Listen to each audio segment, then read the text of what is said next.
When hearing indie games mentioned, we normally think of smaller games or little titles we can play in between like our big, robust AAA experiences. Palette cleansers or short and sweet adventures you can pick up and play and beat fairly fast. Times have changed though, and that's far from the case now. Indie games have grown in popularity over the years, and it seems we're at a point now where they're finally getting the recognition they deserve. Sure, we've always had smaller breakout titles through the years that managed to grab the spotlight, like Hollow Knight and things like that.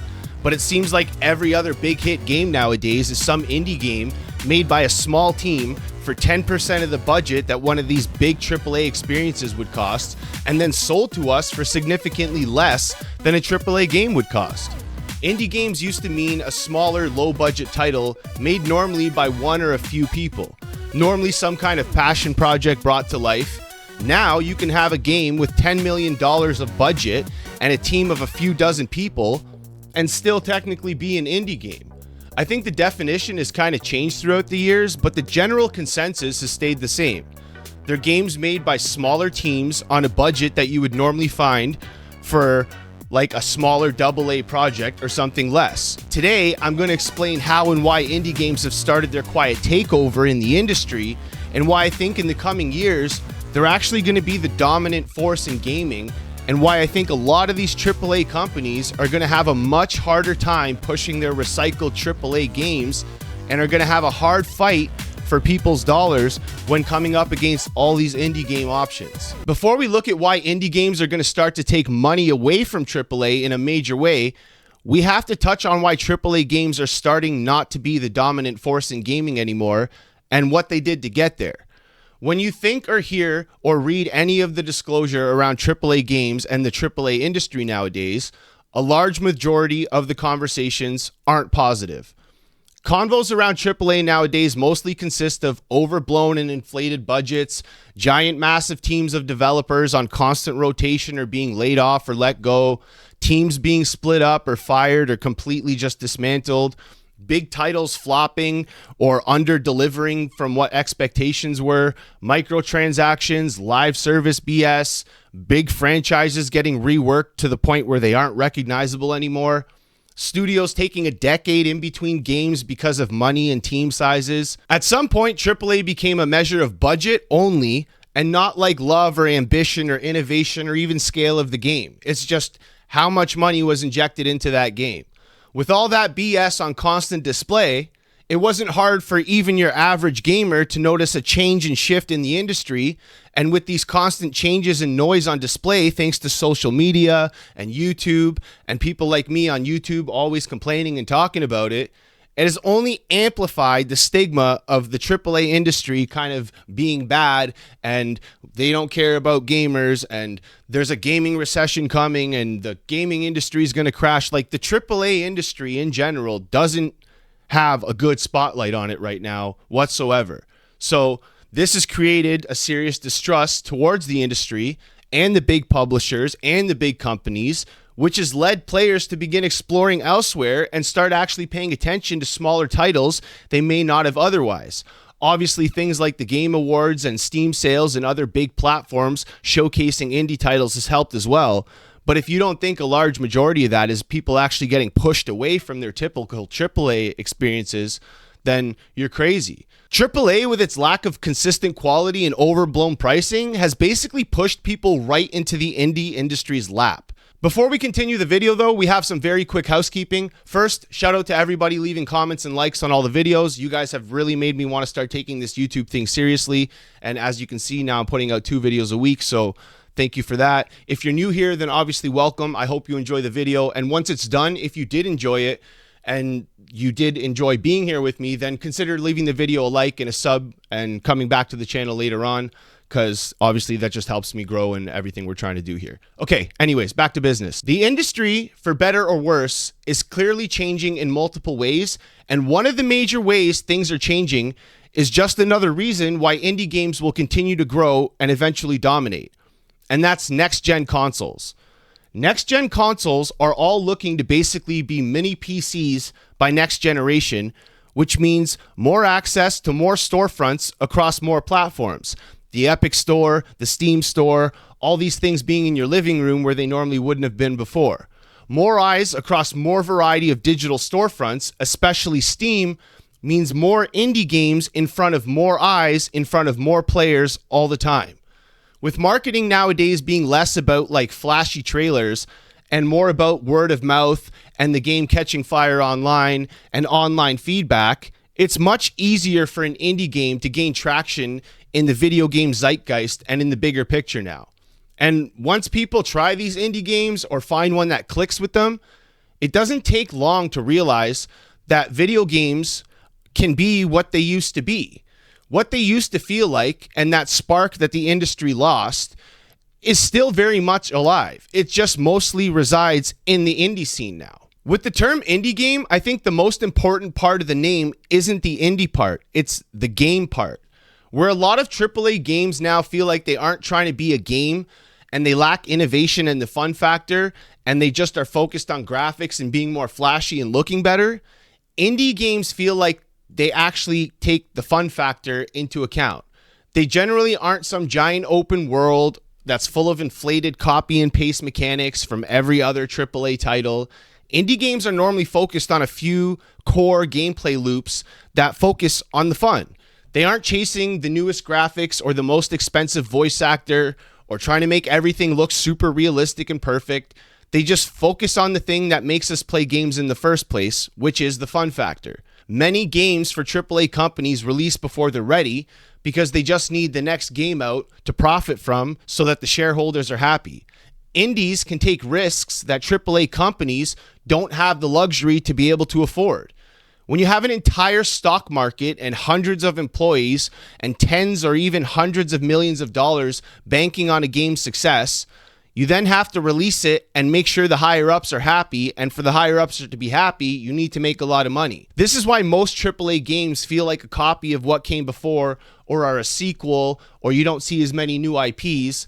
The same system, just reworked to fit a newer game and a newer look, is basically what we get nowadays, and it's for that reason. They can't afford to take risks. Whatever worked before is what we should probably do now. When was the last time you played a full-price AAA game that made you say like, wow, I've never played something like this before, or wow, this is doing something totally new? I'm not saying it doesn't happen, but it certainly doesn't happen often. Because you don't see publishers chasing innovation or new kinds of gameplay, you see them chasing graphics and fidelity and nonsense that I feel already kind of peaked years ago. Now, instead of games competing with systems and gameplay, they compete on who has the flashier graphics. This all leads to everything feeling stale and samey, and this is exactly why an indie game comes out the gate and feels fun or fresh and gets all the attention it does. It's focused on people just enjoying the game. Not what it looks like, but what it feels like to play. It pops off and people get excited. Honestly, I think this is where AAA is really starting to lose people. The price stopped matching the experience. Paying $70 or $80 for a game doesn't really feel exciting anymore. Like, oh, this is going to be a big game. It feels risky. When a game costs $70 or $80, people don't just buy it casual anymore.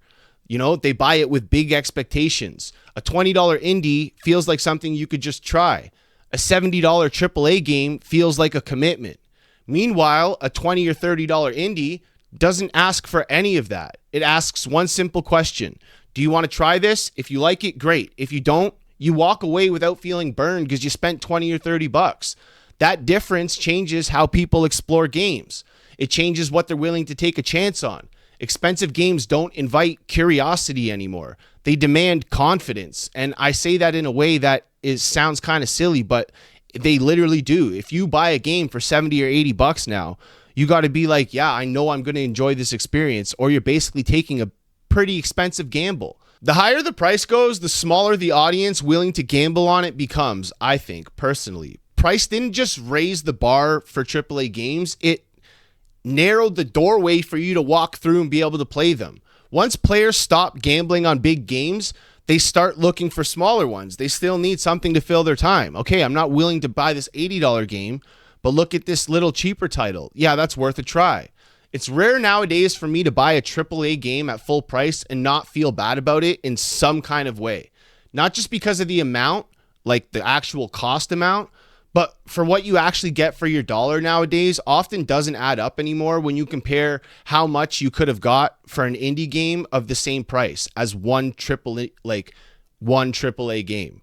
Literally, think about it. So before someone buys a $70 or $80 game, they have to do their homework, reviews, make sure the performance test is right. How's the FPS? Is the game broken? Is it worth it? Sitting there on YouTube looking at reviews. That's not really excitement. That's like risk assessment. It's homework. These big price tags turn games into decisions instead of just like a little desire you want to play. So once a game becomes a decision and not like just like a desire, it stops being fun before you've even started playing it. So too much mental gymnastics, too much bullshit. It's not worth it. Indie games can slip through that mental filter of like, okay, this is expensive. Now I have to weigh up what I'm actually getting and do a review or look at reviews and figure out what I'm going to get for this cost. And is it worth it? Because I'm spending a lot of money. Will it justify the cost? Like you look at an indie game and you're like $20. This looks fun. Cool.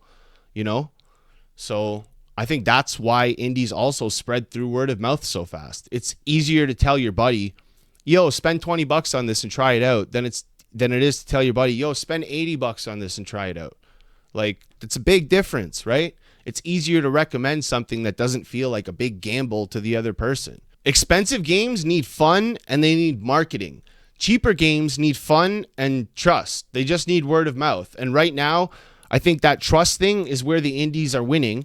And that's how this all comes back around full circle, because there is no trust in the AAA industry anymore. But you see an indie game that people are talking about it, and you're going to think, yeah, it's probably a good game. I see a AAA game that everybody's talking about is saying is good. I'm still super skeptical, and I still kind of need to try for myself. And trying for yourself is expensive nowadays because games are $80. So I just think that everything you think about when it comes full circle is why the indies are winning. I'm not saying that cheap games is the way to go always, but not every game has to cost hundreds of millions of dollars or last forever. And, that's it. That's basically what I'm trying to say. We're already seeing now more mid-budget projects, more focused experiences, and more studios trying to feel, I don't know what the word would be, human again instead of like big, gigantic studios. AAA is starting to borrow indie ideas too. We have shorter run times on games that are smaller with tighter scopes, more clear identities, because that's what people are responding to now. They don't want these big, giant experiences anymore, at least not as much, not as often, not for the price they're asking. So players aren't even playing less games. They're just being more selective with what they play now. Maybe somebody that would have bought 5, 6, 7 games a year now buys 3 or 4 games a year because they're more expensive and they have to be more selective with what they do with their money now, So I don't think the AAA industry is collapsing. I just think it's correcting itself. And the smaller studios understand that shift early, and they're getting in now, and that's why you see all these indie games rising to the top. I don't think they're replacing AAA. They don't need to. What's happening is much simpler than that. Players are choosing games that just feel better to play and easier to start and easier to pick back up and easier to buy and spend dollars on without feeling guilty.